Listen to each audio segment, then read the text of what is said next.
Olá pessoal, tudo bem com vocês, meus queridos alunos virtuais? Gente, hoje eu venho com um vídeo muito pedido por vocês, né, que é como usar a obra literária Macunaíma na sua redação. Eu gostaria de justificar, né, a minha ausência aqui durante tantos meses, mas é que agora eu sou mãe, né, tenho uma filhinha de 6 meses que demanda muita atenção e muitos cuidados, então infelizmente nem sempre eu consigo me dedicar ao canal como eu gostaria, não é? Mas já que a prova está aí às portas, né, já chegando o dia da prova de 2021, então vamos nos debruçar sobre essa proposta aqui sem mais delongas, ok? Bom, pessoal, essa proposta foi criada por mim, tá? Eu criei da forma mais parecida possível com as propostas anteriores que eu já analisei. Então, segue aqui o mesmo formato, né? Dizendo que os textos servem como base para refletir sobre o tema que será apresentado, como ponto de partida para você, candidato, desenvolver suas ideias com argumentação consistente. Leia-os antes de elaborar sua redação. Então, uma observação importante a fazer aqui é que se a própria prova no seu comando insiste para que você leia esses textos, eles não estão ali como figuração, né? Você tem que lê-los para você compreender bem o que se espera do seu texto, qual é a proposta, mais ou menos quais são as ideias que a banca espera que você exponha, certo? Então, é uma grande ajuda para você até não perder tempo, né? Em vez de ficar procurando tanto repertório, vejo tantos alunos preocupados com isso.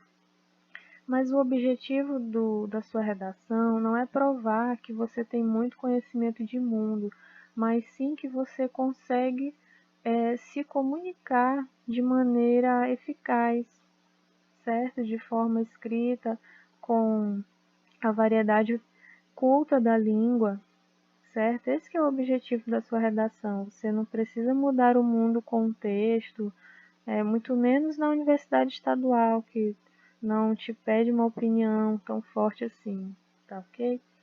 Então, no texto 1, se fala sobre o manifesto antropofágico, né, no contexto do modernismo, que é o movimento no qual se insere a obra Macunaíma.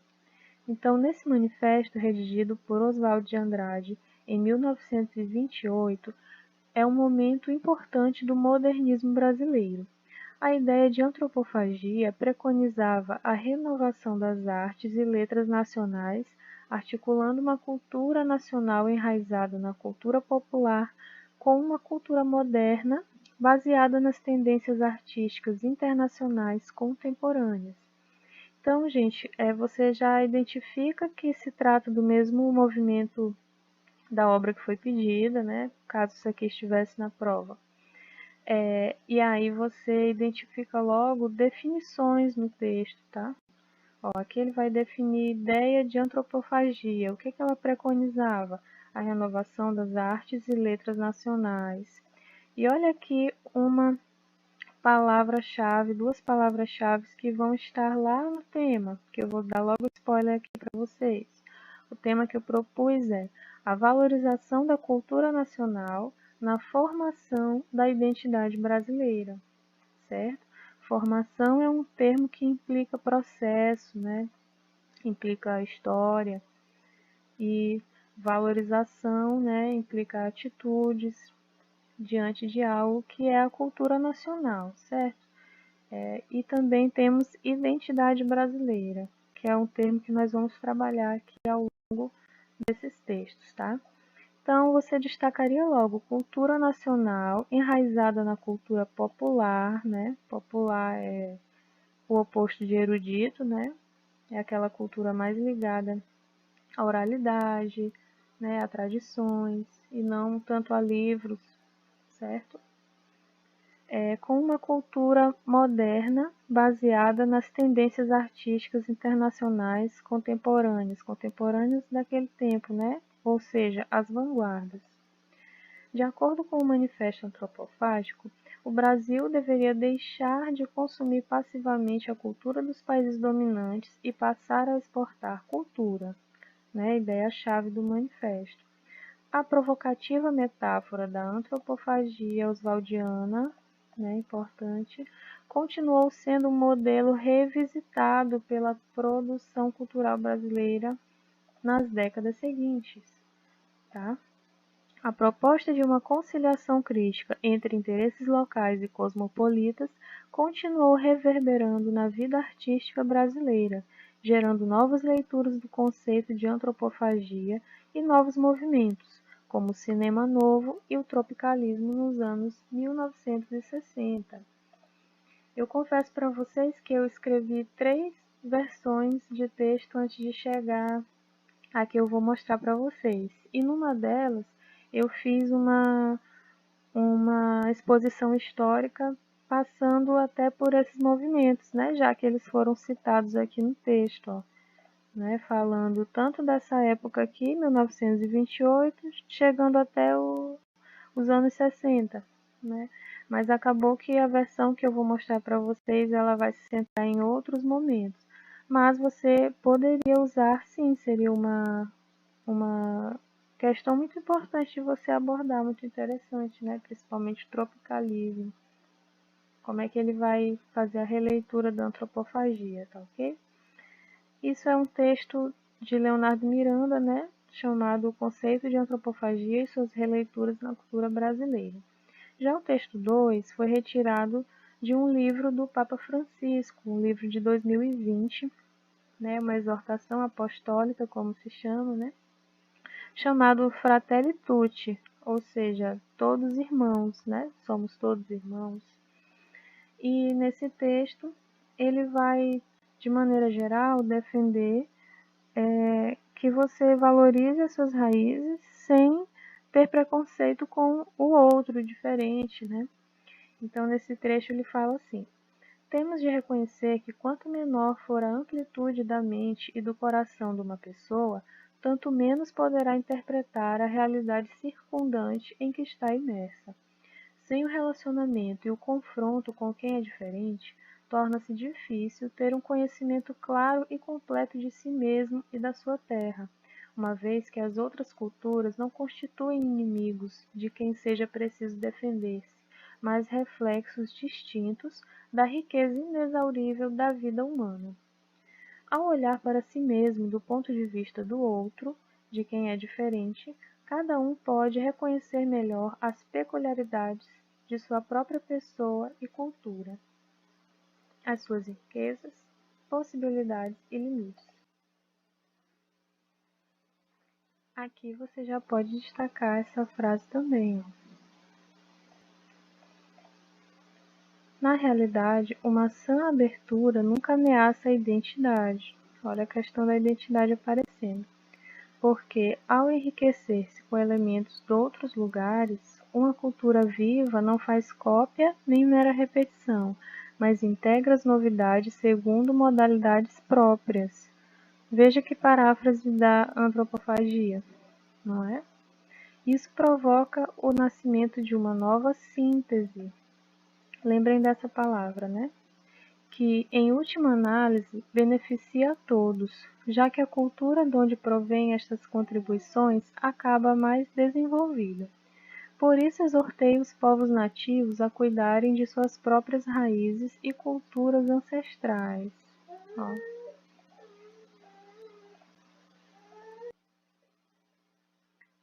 Mas esclarecendo que não era minha intenção propor um indigenismo completamente fechado, ahistórico, estático, que se negue a toda e qualquer forma de mestiçagem, outra palavra importante, principalmente no nosso país, pois a própria identidade cultural aprofunda-se e enriquece no diálogo com os que são diferentes, e o modo autêntico de a conservar não é um isolamento que empobrece. O mundo cresce e enche-se de nova beleza, graças às sucessivas sínteses, novamente, né, que se produzem entre culturas abertas, fora de qualquer imposição cultural. Já no texto 3, fala-se da globalização, que é um evento recente, né? Um fenômeno mais recente e que você pode abordar também. A globalização não significa o fim do local. Isso é que é importante destacar, porque parece que na globalização vira tudo uma coisa só, né? A homogeneização cultural dos mais poderosos, claro, né? E as outras culturas, as culturas nativas, seriam menos importantes nesse contexto, enquanto realidade social. Pelo contrário, a análise da modernidade deve ter presente e destacar a natureza dialética da globalização, enquanto processo assente na interação do global e do local. Tá? A perspectiva culturalista da globalização mostra como é um erro pensar que a globalização significa um processo destruidor da ideia de local ou de localidade. O conceito de globalização convoca a ideia de uma forte e intensa conexão do local e do global, associada às profundas transmutações da vida cotidiana que afetam as práticas sociais e os modos de comportamento pré-existentes. E, por fim, um texto que fala sobre Macunaíma.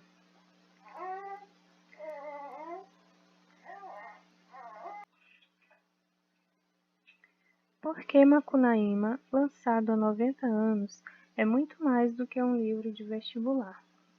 É um marco do modernismo, o primeiro movimento literário realmente brasileiro. Perdoem os barulhinhos da minha filha. Aí você destaca, né, o primeiro realmente brasileiro, né, trazendo à tona essa ideia.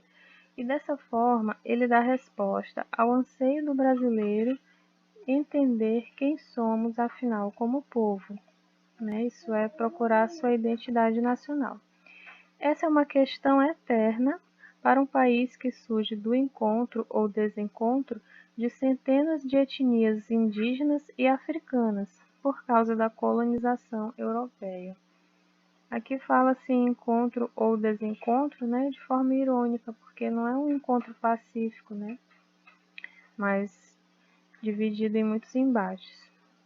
Um país que é miscigenado, que se ama e se odeia por isso, comenta a antropóloga Débora Goldenberg, curadora de um evento promovido pela organização social Poieses para celebrar os 90 anos do livro. Desde que foi lançado, o livro significou isso, um marco na literatura brasileira, né? Isso também é importante destacar.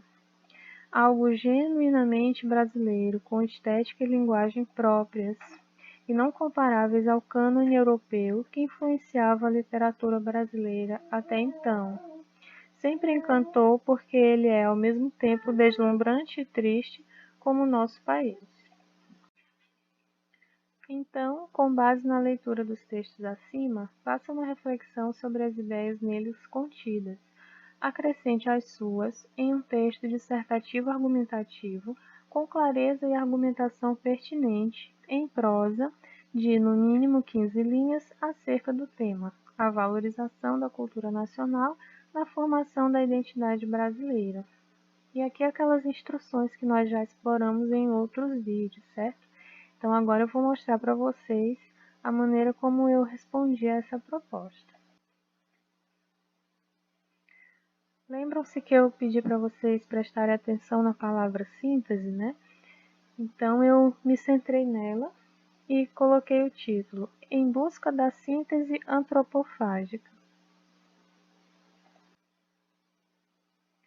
A construção do que hoje se reconhece no Brasil e no mundo como identidade brasileira, de difícil definição, mas que redunda quase sempre em alegria, natureza e mestiçagem, é fruto de um processo longo e complexo, marcado pelo fato de sermos ex-colônia de Portugal.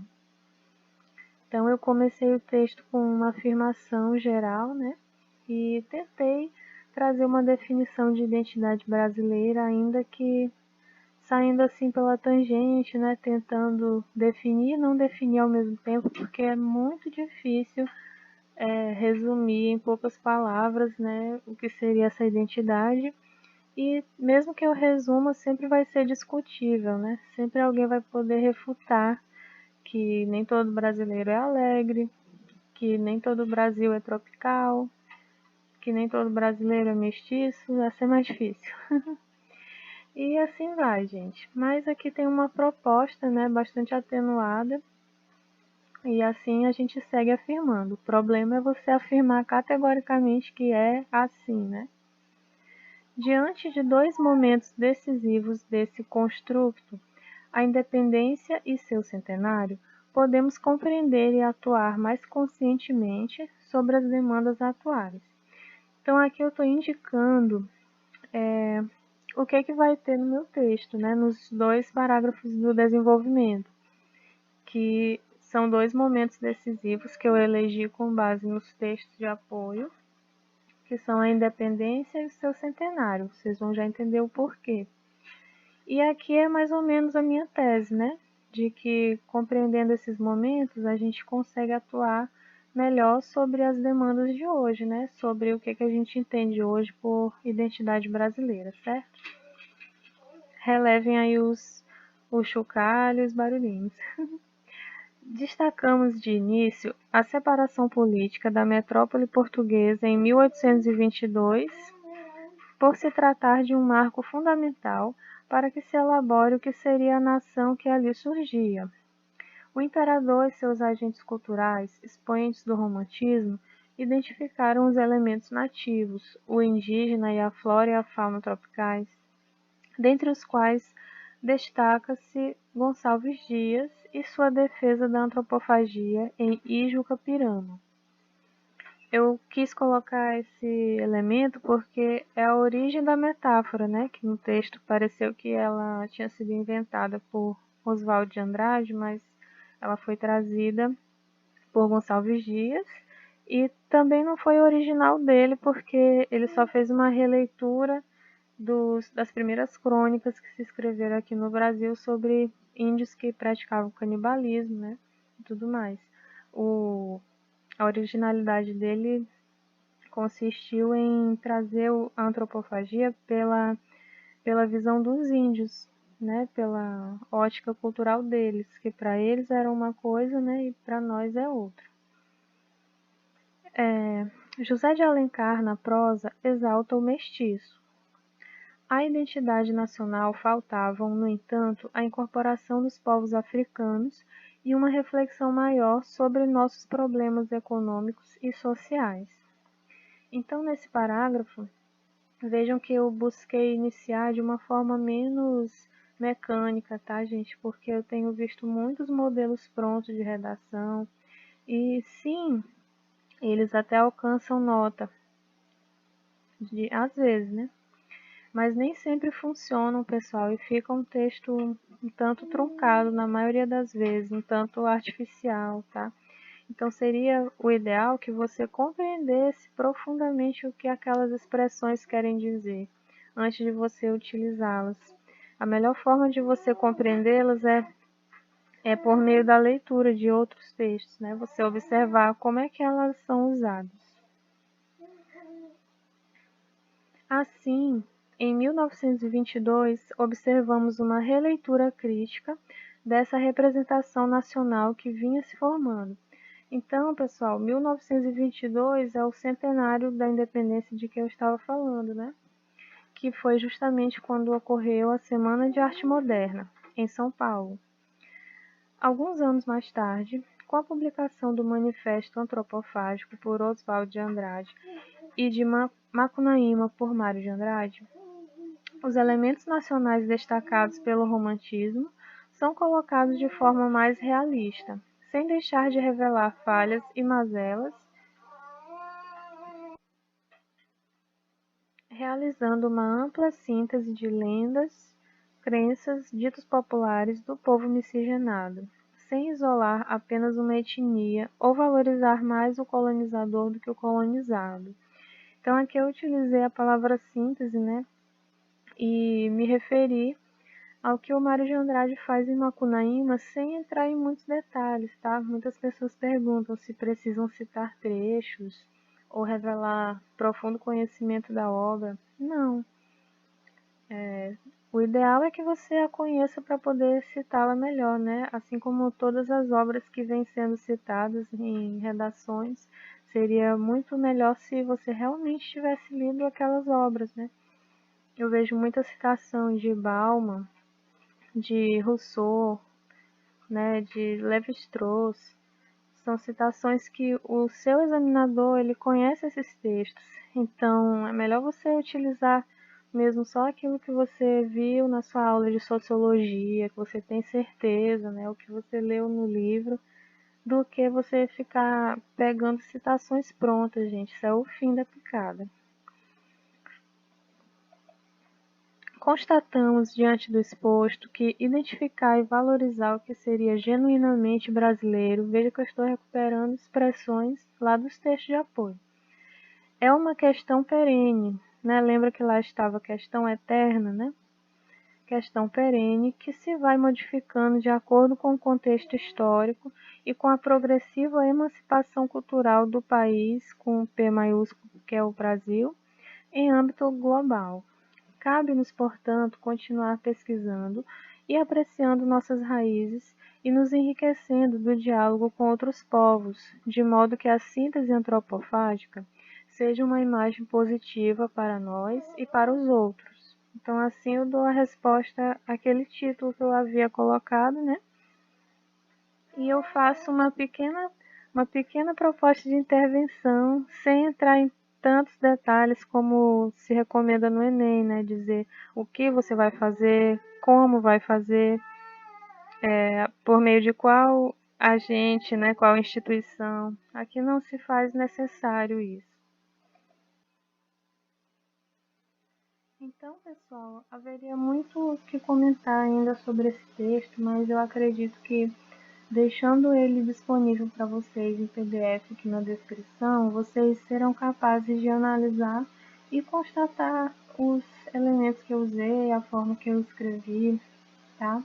Porque infelizmente o vídeo ficaria muito longo. Mas observem a forma como o texto está amarrado, né? As expressões utilizadas e se inspirem para escrever os textos de vocês, tá? Muito obrigada pela atenção e vamos escrever redação sem receio. Boa prova para vocês. Tchau, tchau.